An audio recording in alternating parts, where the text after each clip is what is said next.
Bonjour et bienvenue. Aujourd'hui, on va décortiquer une situation qui est, on peut le dire, ultra tendue dans le détroit d'Ormuz. Et surtout, on va la comparer à un moment clé de l'histoire pour se poser une question simple. Est-ce que les leçons du passé ont vraiment été retenues? Alors, pour comprendre, la situation est vraiment complexe. D'un côté, l'Iran a rouvert le détroit, mais seulement partiellement et avec des conditions très très strictes.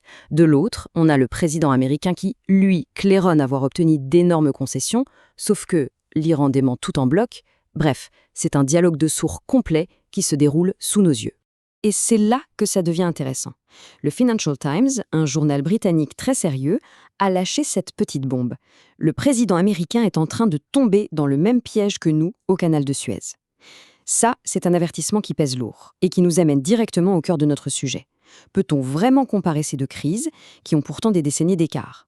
Allez, on plonge dans le vif du sujet, on remonte le temps, direction 1956, pour essayer de comprendre ce qui s'est passé avec la crise de Suez. Et vous allez voir, c'est une histoire incroyable où la grande politique internationale a été complètement dictée par une simple querelle d'ego. Alors pour comprendre, il faut imaginer les deux protagonistes. D'un côté, on a Anthony Eden, le Premier ministre britannique. 56 ans, un diplomate pur jus, issu de la vieille puissance coloniale. Et de l'autre, Gamal Abdel Nasser, le président égyptien. 37 ans, jeune, charismatique, un nationaliste arabe pur et dur. C'est vraiment le choc de deux mondes, de deux générations. Et ça ne pouvait que faire des étincelles. Et ce qui est fou, c'est que tout a basculé lors de leur seule et unique rencontre, en 1955. Apparemment, Eden, qui voulait un peu frimer devant sa jeune épouse, a pris un ton super condescendant avec Nasser. Il lui a carrément fait la leçon, en arabe en plus, comme pour lui montrer sa supériorité. Pour Nasser, qui incarnait la fierté nationaliste, c'était l'affront ultime, une véritable humiliation. Résultat, Eden est reparti de là avec une véritable rancune personnelle, une obsession même, contre Nasser. Et puis, Nasser frappe un grand coup. Il nationalise le canal de Suez. Il prend le contrôle de ce qui est, à l'époque, la principale artère énergétique de l'Europe. Pour Anthony Eden, c'est l'occasion parfaite. C'est bien plus qu'un problème géopolitique, c'est le prétexte en or pour enfin régler ses comptes avec cet homme qui a osé le défier. Et c'est là que les choses deviennent vraiment sombres.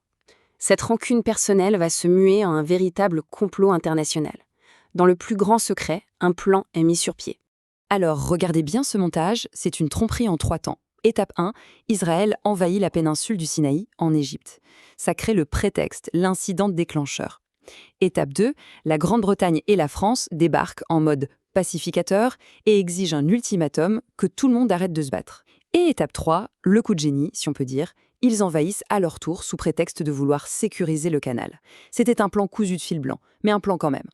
Sur le papier, le plan se déroule comme prévu. En juillet 56, Nasser nationalise. Fin octobre, Israël envahit et dans la foulée, le Royaume-Uni et la France lancent leur ultimatum. Mais le château de cartes va s'effondrer à une vitesse incroyable. Car en novembre, les vrais patrons du monde à l'époque, les États-Unis et l'URSS, tapent du poing sur la table et exigent un retrait immédiat. La partie est terminée. Et là, c'est l'ironie totale de l'histoire. Le plan s'est retourné contre eux de manière spectaculaire. C'est ce qu'on appelle l'entrée en scène des superpuissances.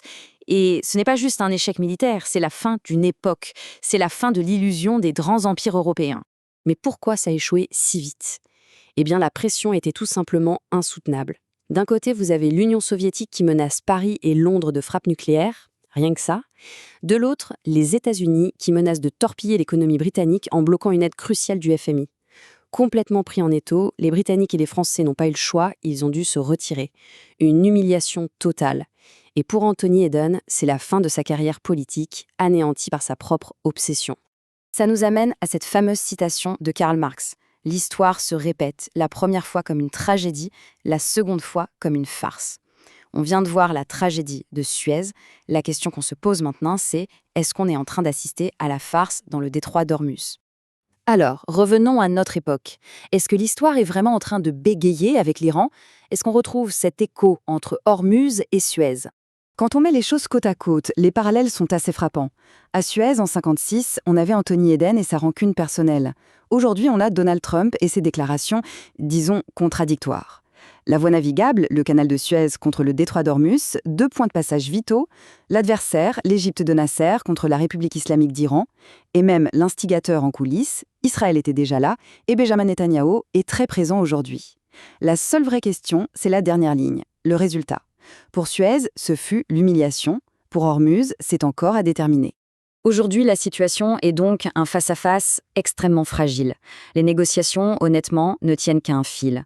C'est un jeu de poker menteur où chaque partie avance et recule, ce qui rend l'issue totalement imprévisible. Et pour bien comprendre les enjeux, parlons chiffres. On parle de 20 milliards de dollars. C'est d'après les rumeurs la somme que les États-Unis auraient proposé de débloquer des fonds iraniens qui étaient gelés. Ça vous donne une idée de l'importance d'un accord pour toutes les parties. Mais l'argent, ce n'est pas tout. Le vrai nerf de la guerre, le voici. 2000 kilos. C'est la quantité d'uranium enrichi que l'Iran possède actuellement. Et c'est ça, le cœur des négociations. C'est cette capacité à potentiellement développer l'arme nucléaire que les grandes puissances veulent à tout prix contrôler. Et exactement comme pour la Grande-Bretagne en 1956 avec la pression économique, il y a aujourd'hui une énorme pression intérieure sur l'administration américaine. Les républicains commencent à s'inquiéter sérieusement de la montée des prix à la pompe. Ils ont peur qu'un conflit qui s'éternise leur coûte très cher aux élections de mi-mandat. Donc cette pression politique interne, elle pousse très fort en faveur d'un accord. Et là, il y a un acteur qui change toute la donne par rapport à 1956. La Chine.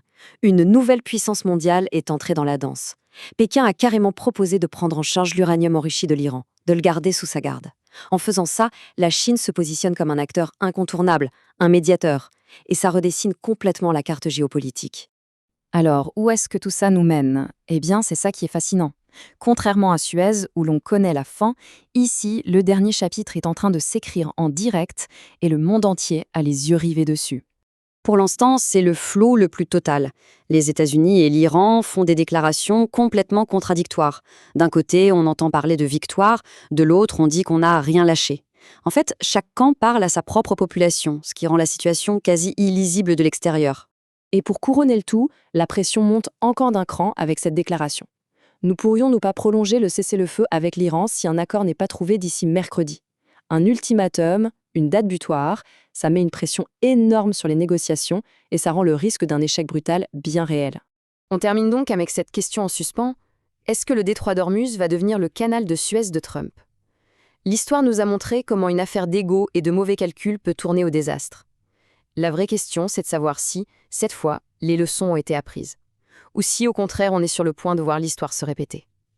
Seul l'avenir nous le dira.